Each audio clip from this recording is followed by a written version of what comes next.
సహోదరి సహోదరులను యేసుక్రీస్తు ప్రభునామంలో రూత్ ప్రేయర్ ఫెలోషిప్ లో ఆహ్వానిస్తున్నాము.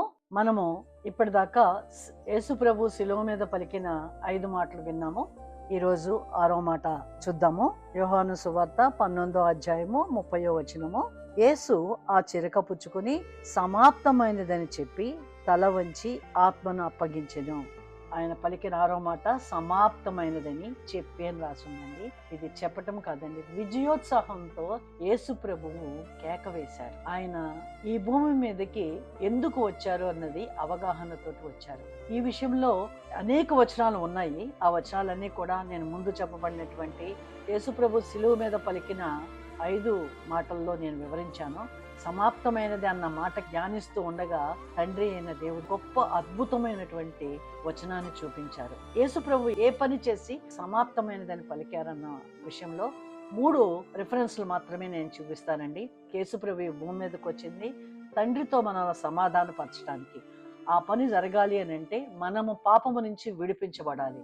కాబట్టి ఆయన పాపము నుంచి మనల్ని విడిపించారు. రెండవది, మన ప్రాచీన స్వభావం నుంచి మనల్ని విడిపించి ఆయన ఒక కుమారులుగా క్రీస్తు కలిగిన మనసు మనము కలిగి ఉన్నట్లుగా ఆయన ఈ భూమి మీద మన జీవితంలో కార్యం చేశారు. మూడవది, మరణాన్ని జయించేలాగా ఈ శారీరక మరణాన్ని జయించి ఆత్మీయమైనటువంటి జీవంలోకి మనం నడవటానికి ఆయన మనకి సహాయం చేశారు. ఈ 3 పనులు చేసి ఆయన సమాప్తమైనది అని చెప్పారు. దానికి సాదృశ్యంగా తండ్రి అయిన దేవుడు అద్భుతమైన వచనం చూపించారన్నాను కదండి. ఆ వచనం చూద్దాము. యెషయా గ్రంథము 53వ అధ్యాయము 11వ వచనము. వాక్యం చూద్దాము. అతడు తనకు కలిగిన వేదనను చూచి తృప్తి నొందును.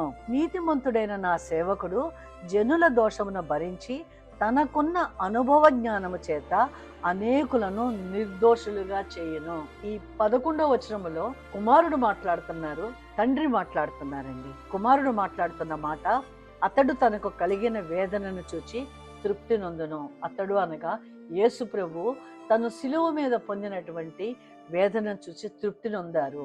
అందువలనే సమాప్తమైనదని పలికారండి. అలాగే కంటిన్యూగా వచనంలో నీతిమంతుడైన నా సేవకుడు. ఎవరండి ఆయన సేవకుడు? యేసు ప్రభు. తండ్రి చెబుతున్నారు కదా, నా సేవకుడు జనుల దోషములను భరించి, మన దోషములన్నీ భరించి ఆయన సిలువలో తన ప్రాణాన్ని అప్పగించారు కదండి. ఈ వాక్యం అదే సెలవిస్తోంది కదా. అలాగే తనకున్న అనుభవ జ్ఞానము చేత, ఆ మాటకి పరిశుద్ధ గ్రంథంలోని ఫుట్ నోట్ లో తన్ను గూర్చిన జ్ఞానము చేత అనగా యేసు ప్రభువు ఎందుకు వచ్చారనే జ్ఞానము కలిగి, అవగాహన కలిగి, గ్రహింపుతోటి ఏం చేశారంటండి, అనేకులను నిర్దోషులుగా చేయును. అందుకని ఆయన తృప్తి పొందారు. అందుకని ఆయన సమాప్తమైందని శిలువ మీద పలికారండి. ఆయన చేసిన కార్యము పాపము నుంచి విడిపించుట. రోమాపత్రిక 8వ అధ్యాయం 4వ వచనములో దేవుడు తన సొంత కుమారుని పాప శరీరాకారముతో పంపి ఆయన శరీరమునందు పాపమునకు శిక్ష విధించెను. మనందరి పాపమును యేసు ప్రభు తన శరీరం మీద భరించి సిలువలో మరణించారండి. అందుకనే ఆయన సమాప్తమైనదని సెలవిచ్చారు.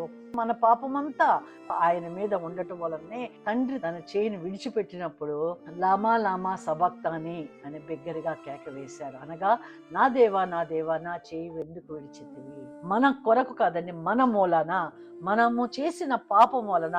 నేను మొదటి వాక్యం నుంచి చెబుతూ వచ్చాను కదండి, మనం శిలువ మీద పలికిన 7 మాటలు కూడా ప్రతి దినము 365 రోజులు కూడా మనము ధ్యానించవలసిన వారమే. మన జీవితానికి మనం ఆపాదించుకోవలసిన వారమే.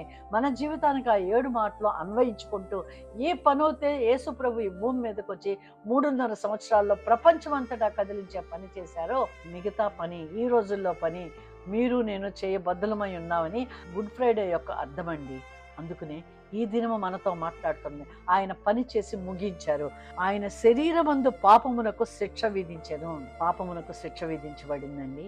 రెండోది, మనలో ఉన్నటువంటి ఆ ప్రాచీన స్వభావాన్ని మనం విడిపించి ఆయన మనల్ని నడిపించారని చెప్పుకున్న ప్రాచీన స్వభావం గురించి ఎఫ్ఎస్సి పత్రికలోని 4వ అధ్యాయము 22వ వచనంలో, కావున మునుపటి ప్రవర్తన విషయములోనైతే మోసకరమైన దురాశల వలన చెడిపోవు మీ ప్రాచీన స్వభావమును వదులుకొని మీ చిత్తవృత్తి యందు నూతన పరచబడిన వారై నీతియు యథార్థమైన భక్తియు గలవారై దేవుని పోలికగా సృష్టింపబడిన నవీన స్వభావమును ధరించుకొనుము. మనము క్రీస్తుని ఎరగ దిగక ముందు, క్రీస్తు రక్తముతో కడగబడి ముద్రించక ముందు మనలో మోసము, దురాశలు, చెడు స్వభావాలు ఉన్నాయి. ఇప్పుడైతే రోమా పత్రికలో 8వ అధ్యాయం చదవండి, చాలా చక్కగా వివరించబడి ఉంది. మనం ప్రాచీన స్వభావాన్ని వదులుకొని నూతన స్వభావంతో మనం ఉన్నాము. రోమా పత్రికలో 4వ అధ్యాయం 6వ వచనంలో ఏమనగా, మనం ఇకను పాపమునకు దాసులు కాకుండాటకు పాప శరీరము నిరర్ధకమగునట్లు మన ప్రాచీన స్వభావము ఆయనతో కూడా సిలువ వేయబడినని ఎరుగుదము. చూసాం కదండి, మన ప్రాచీన స్వభావంతో మన శరీరము బాప్తిజము తీసుకున్న రోజునే సిలువ వేయబడి భూస్థాపితం చేయబడి మనము నూతన స్వభావంతో నూతన సృష్టిగా ఈ క్రీస్తు కలిగిన మనసుతో మనం జీవించడానికి మనము సజీవులుగా ఉన్నామండి. ఈ పనైతే తండ్రి అయిన దేవుని సంతోషపరచడానికి యేసు ప్రభు ఈ భూమి మీదకి వచ్చారు. ఈ భూమి మీదకి రావడానికి తండ్రికి కూడా అభీష్టమైన చెప్పిన ఆ మాట గురించి శిలువ మీద పలికిన 5 మాటలు మరొకసారి వినండి. క్రీస్తు హృదయము, తండ్రి హృదయము, మనం ఏమి చేయవలసింది అన్నది కూడా మనకు అవగతమవుతుంది.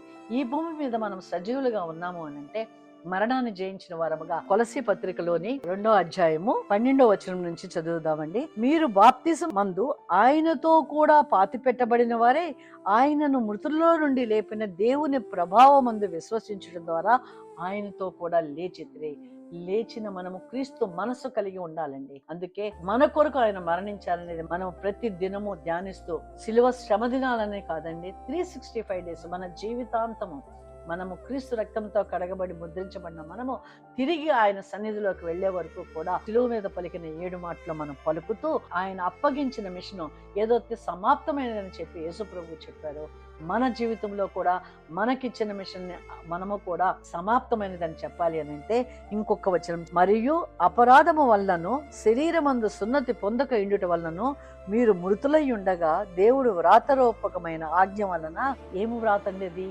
యేసు ప్రభు ఈ భూమి మీదకి వస్తారు, మన కొరకు మరణించి ఆయన మనల్ని విడిపిస్తారు అన్న మాట ఆదికాండం 3వ అధ్యాయంలో వ్రాయబడి ఉంది. అది నిన్ను తల మీద కొట్టును, నీవు దానిని మడమ మీద కొట్టుదు అని చెప్పాను. అక్కడండి ఆదికాండంలోనే క్రీస్తు ఈ భూమి మీదకి వస్తారు, ఆ అధికారం మనకిస్తారు. అందుకనే మత్తయి సువార్త 28వ అధ్యాయంలో భూమి మీదను పరలోకమందును నాకు సర్వాధికారం ఇవ్వబడి ఉందన్న ఆ యేసు ప్రభు పలికిన ఆ సర్వాధికారం వాక్యం వింటున్నటువంటి మీకు నాకు ఆ అధికారం ఇవ్వబడి ఉందండి. అందువలన కొలసీ పత్రికలో రాయబడినటువంటి దేవుడు వ్రాతరూపకమైన ఆజ్ఞల వలన మన మీద రుణముగాను మనకు విరోధముగాను నిన్న పత్రమును మేకులతో సిలువకు కొట్టి దాని మీద చేవ్రాతను తుడిచివేసి మనకు అడ్డము లేకుండా దాన్ని ఎత్తివేసి మన అపరాధములన్నిటినీ క్షమించి ఆయనతో కూడా మిమ్మును నన్ను జీవింపచేసెను. ఆయన ప్రధానులను అధికారులను నిరాయుధులుగా చేసి సిలువ చేత జయోత్సాహంతో వారిని పట్టి తెచ్చి బాహాటముగా వేడుకకు కనపరిచెను.